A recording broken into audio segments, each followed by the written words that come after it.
안녕하세요. 오늘은 코사지 만드는 방법에 대해서 간단하게 알려드리려고 하는데요. 먼저 준비물 설명을 해드리면 꼭 필요한 아이는 이렇게 생긴 T자핀이라고 하는데요. 이런 플라스틱으로 된 T자 형태의 구조물에 옷핀이 달려있는 이런 부자재이고요. 이게 아니더라면 이렇게 비슷하게 생긴 아이면 뭐든지 관계가 없습니다. 그리고 가끔 이 옷핀을 좀 꺼려 하시는 분들이 계시거든요. 그래서 그런 분들에게는 이렇게 자석으로 된 걸 추천드려요.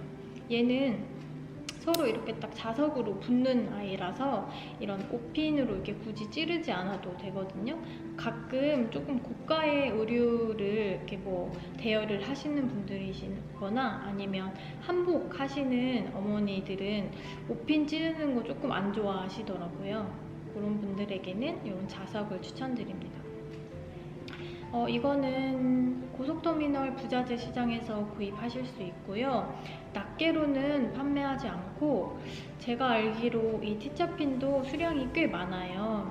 그래서 조금 소량으로 필요하신 분들은 대형 화방이나 문구점을 한번 가보시면 아마 있지 않을까 싶습니다.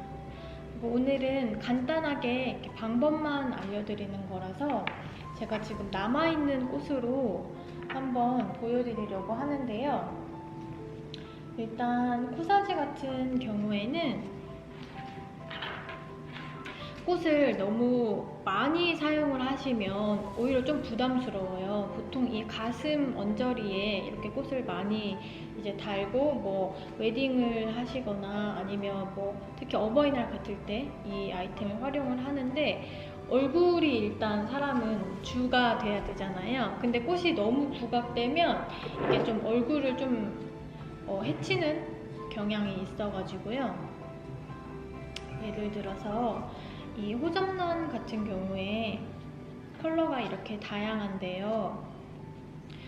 너무 많이 장식을 하게 되면 굉장히 부담스럽죠. 그러니까 얼굴을 오히려 조금 더 죽어 보이게 만들어요.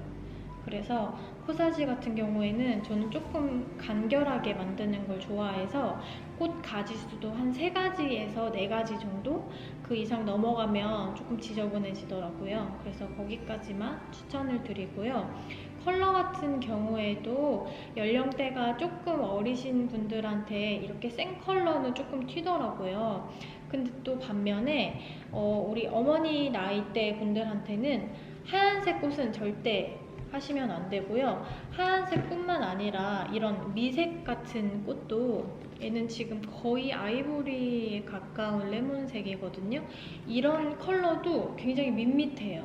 그래서 조금 연령대가 있으신 분들한테는 이렇게 조금 컬러가 센 거, 이런 핑크 계열도 괜찮고요. 이런 노랑도 괜찮아요. 어쨌든 채도가 높고 컬러가 조금 강한 거 하시는 걸 추천드리고, 예를 들어서 한복을 입으시는 경우에는 저고리색하고 같은 색은 피하시는 게 좋겠죠? 이 아이는 케이트라는 클레마티스 종류 중에 하나인데요. 얘는 지금 이 그린 소재만 사용을 할 거고요.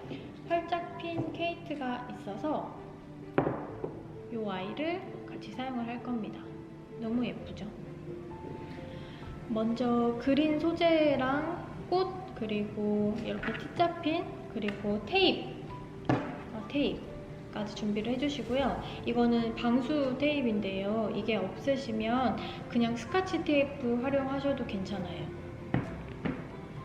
이렇게 T자핀의 이 가로 부분 있죠. 이 가로 면적이 있는 부분에다가 꽃의 가장 면적이 넓은 부분, 저는 꽃의 얼굴이라고 표현을 하는데요. 이 면적이 큰 부분 있죠. 이 부분이 오게 해주시는 게 무게중심이 잘 맞아요. 예를 들면 이렇게 지금 이 가로 면적인 부분에 얼굴의 뒷부분이 바로 와 있죠. 이런 식으로 진행을 하셔야지 얘가 너무 위로 올라가 있거나 너무 또 아래쪽으로 내려가 있게 되면 어색하고 예쁘지 않은 그런 코사지가 나오거든요. 그래서 가능하면 이렇게 딱 맞춰주시는 게 좋아요. 그래서 메인으로 활용할 꽃 하나 준비해 주시고 그린 소재 준비해 주시고요. 사이드에 장식을 해줄 만한 아이들, 저는 지금 옥스포드 조금 남아있는 게 있어가지고 얘로 활용을 해볼게요. 만약에 이게 부케와 같이 나가는 부토니에였다면 부케에 포함되어 있는 꽃 중에서 이제 메인 꽃을 고르시고 몇 가지 사이드 꽃을 고르신 다음에 작업을 해주시면 되는데요. 저는 오늘 이 하는 방법만 알려드리는 거라서 지금 남아있는 꽃으로 진행을 하기 때문에 조금 빈약해 보일 것 같아요. 그 부분은 조금 양해를 해주시고, 어쨌든 아까 말씀드린 대로 여기 가로 부분을 기준으로요, 꽃 얼굴을 이렇게 넣어주시고 꽃 줄기는 다 이렇게 스탠드로 일자로 떨어지게 살려주시면 되고요. 또 하나 중요하게 생각하실 점은 이 치차핀이 끝나는 이 지점에서 한 2cm에서 3cm 정도는 여유 있게 잘라놔주세요. 이 부분 같은 경우에는 나중에 최소 1cm는 남겨놓을 텐데, 만약에 뭐 신랑님이라든지 이 코사지를 하실 분이 키가 뭐 190 이상 되시거나 키가 굉장히 크신 분이라면 이 3cm 정도 여유는 있게 해두시는 게 이 코사지의 길이가 그분의 키에 맞거든요. 뭐 예를 들어서 160대 어머니가 이거 코사지를 하실 거면 한 1cm 정도만 하셔도 괜찮아요. 이 치차핀이 원래 한 3cm, 4cm 정도 되거든요. 그래서 이 정도에서 아랫단 기준으로 저는 1cm에서 한 3cm 정도 이렇게 여유 있게 두고 왔다 갔다 하는 편이에요. 이렇게 일단 진행을 하고 있고요. 그리고 이 옥스포드 같은 경우에도 얼굴을 대보시고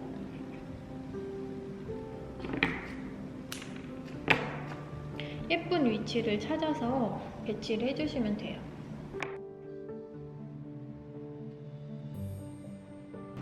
그리고 꽃 가지수가 조금 빈약해서 저는 케이트 2송이로 한번 활용을 해볼게요.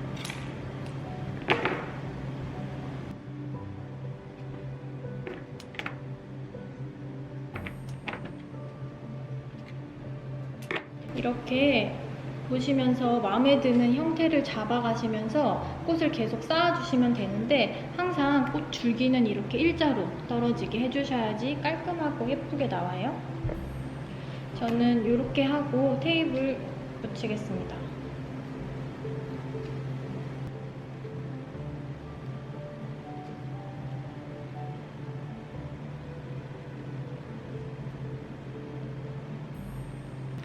이렇게 하나 만들었고요.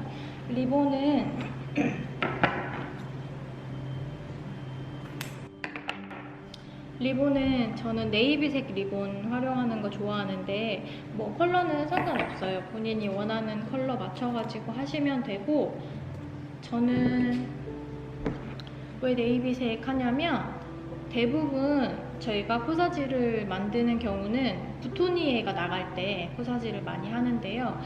보통 신랑분들은 네이비색이나 블랙 수트를 많이 입으시고 요즘에는 베이지색도 입으시는데 이 세 가지를 다 커버할 수 있는 컬러가 네이비색이라서 저는 네이비색 리본을 구비해두고 얘로 많이 활용을 하고 있습니다. 먼저 왼손으로 첫 번째 이 끝부분을 잡아주시고 왼쪽 위로 올라가게 얘를 고정시켜 주시고요. 그리고 이 오른손으로 얘를 잡고 아래쪽으로 내려요.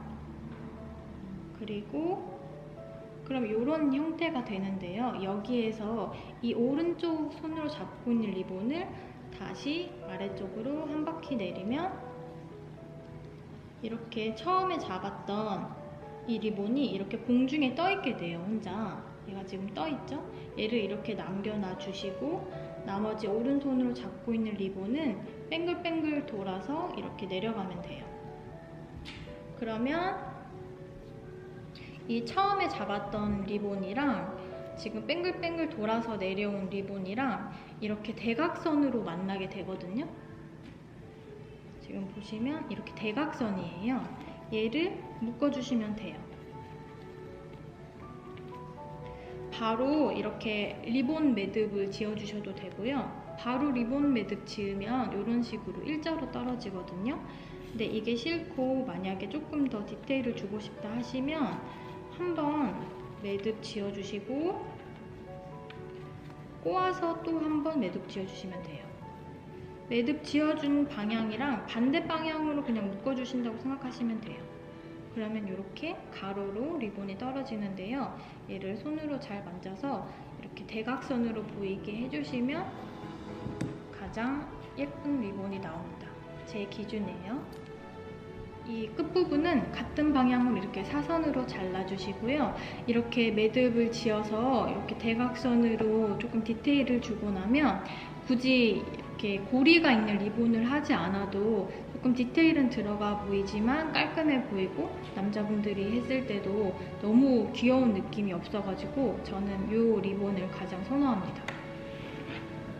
저는 이렇게 오늘 코사지를 완성을 했는데요. 제가 알려드린 방식을 가지고 이 호접을 활용하셔도 되고요. 가지고 있는 꽃 어떤 꽃이더라도 하얀색 꽃만 피해서 하시면 되겠습니다.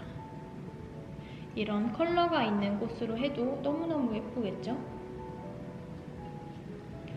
그러면 조금이나마 도움이 되셨으면 좋겠고요. 저는 또 다음 영상으로 인사를 드리도록 하겠습니다. 안녕.